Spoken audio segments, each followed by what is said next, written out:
Салют всем! Сегодня, как и обещал, выпускаю видео с нашим составом на ЧМ 2025 года. Как бы выглядел состав сборной России, если бы она была допущена до чемпионата?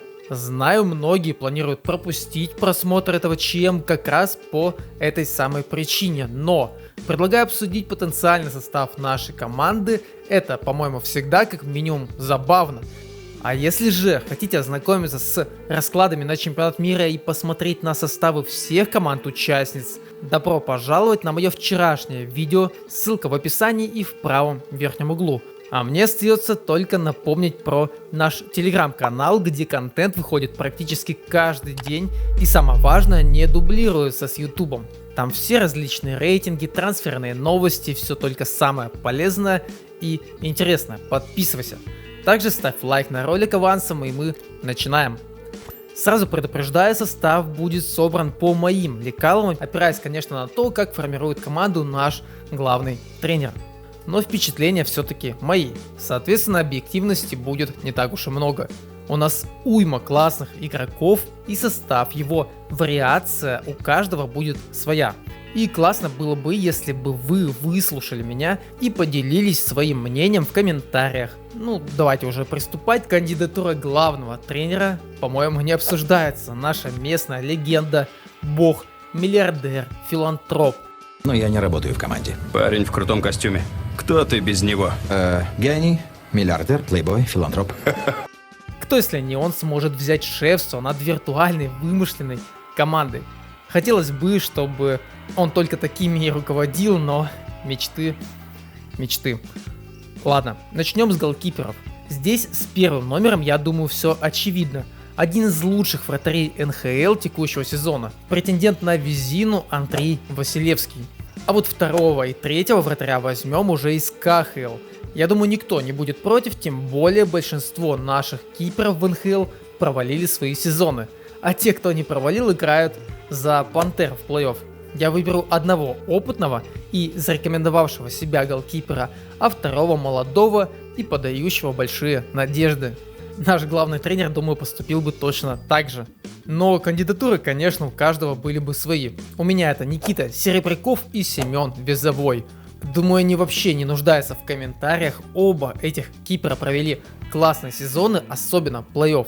Один из них доказал, что все еще входит в список лучших вратарей КХЛ, а второй просто открыл себя массовому зрителю и показал, насколько он классно перемещается и в целом уверенно играет по шайбе. Перейдем к защитной линии. Все, наверное, помнят, что лет 5 назад главной проблемой нашей национальной команды называлась слабая линия обороны. Сейчас я готов с этим поспорить. По мне, целых 8 качественных, интересных защитников собрать можно. Не верите, а я докажу вам. Единственная проблема может быть с правым хватом, но и с этим, я думаю, мы справимся. Первая связка. Михаил Сергачев и Артем Зуб. Здесь, мне кажется, получился отличный такой баланс. Миша с левым хватом, и он такой строго атакующий защитник. И в противовес такой ему Артем Зуб, который играет под левую и больше склонен к обороне. Я бы не назвал его домоседом, конечно, но в обороне он играет по-настоящему классно. Вторая двойка, возможно, вас удивит, но я ее позаимствовал из Авангарда. Вы, наверное, уже догадались, это два леворуких, мощных и в то же время атакующих защитника. Дамир Шарибзянов и Семен Чистяков.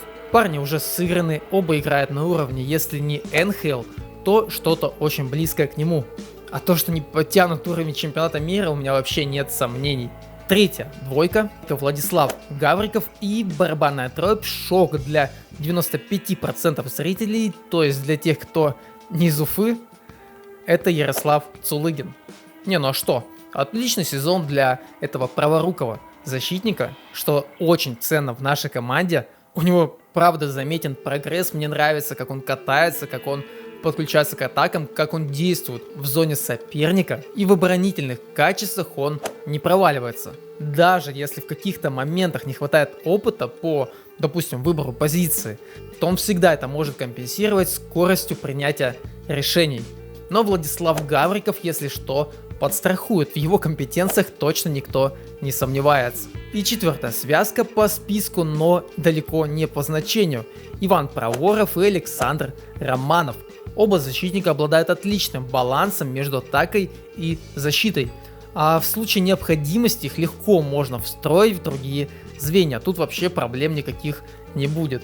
По мне так получилась классная, сильная защитная линия, где переплетается и опыт, и юношеский азарт, атакующие и оборонительные качества, сила и скорость. В общем, здесь есть все, чтобы стать лучшей обороной всего чемпионата. Взгляните на другие команды, там все в разы хуже. А вы их еще не видели? Тогда ссылка на ролик в правом верхнем углу и в описании. Переходите к просмотру сразу после этого видео. Ну раз на то пошло, то перед оглашением атаки не забудьте поставить лайк на этот ролик и подписаться на канал. А прогноз на текущий ЧМ можете почитать в моем телеграм-канале. Все ссылки в описании. Наконец перейдем к нашей звездной атакующей линии. Хотя в этом сезоне большинство ребят из НХЛ меня не впечатлили. Я бы даже сказал, разочаровали.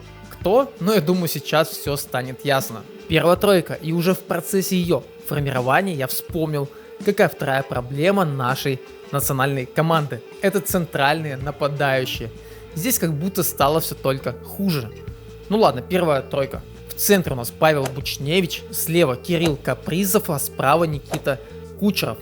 Вся надежда у нас будет на это убийственное звено, два бешеных фланга и отличный двусторонний нападающий. Паша правда умеет не только добывать шайбу, но и снабжать ей своих партнеров. На это звено у нас большие, как я уже сказал, планы и надежды.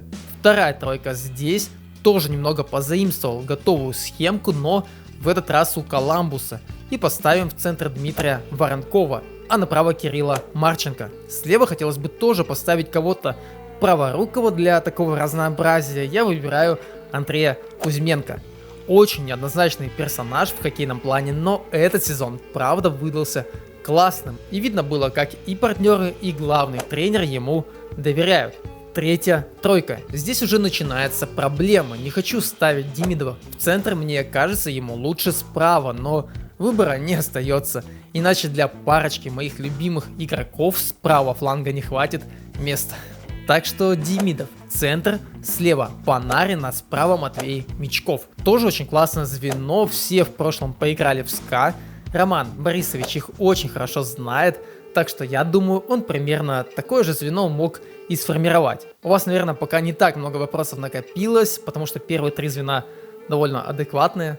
А вот четвертое, в центре в НХЛ я больше никого не нашел. Так что прошерстил я КХЛ, мои два претендента это Данил Аймурзин, которого очень любит Ротенберг, судя по его интервью, да. И второй претендент это Максим Соркин. Чисто из-за личных предпочтений и моих, и Романа Борисовича я выбираю Даню. Слева от него ставлю Артема Галимова из Акбарса. Ну и справа добьем тоже игроком КХЛ. Правда, с опытом выступления в национальной хоккейной лиге, коллегой Артема по казанскому Акбарсу Александром Барабановым. Вот такое убийственное звено, которое могло играть вместе на каком-нибудь кубке с белорусами, но, по-моему, такую конфигурацию Ротенберг еще не использовал, так что пользуйтесь, коллеги. И 13-м нападающим возьмем Наиля Якупова. Моему хоккейному сердечку хотелось еще кого-нибудь молодого найти, но что-то как будто никого больше и нет. Никто не заслужил. Гутик, Артамонов, Бучельников не самые стабильные сезоны провели, так что пусть пока отдохнут где-нибудь на Мальдивах. Но без какого-то хейта, это так, для красного словца. Вот мой итоговый состав у вас на экране. Как вам? Какая пятерка любимая и главное, какие есть замечания или же предложения? Буду рад вашим комментариям. Я напоминаю про подписку на телеграм-канал с уникальным контентом, ну и естественно про YouTube. Не забывайте, ставьте лайк, тоже подписывайтесь. Всем спасибо за просмотр и увидимся.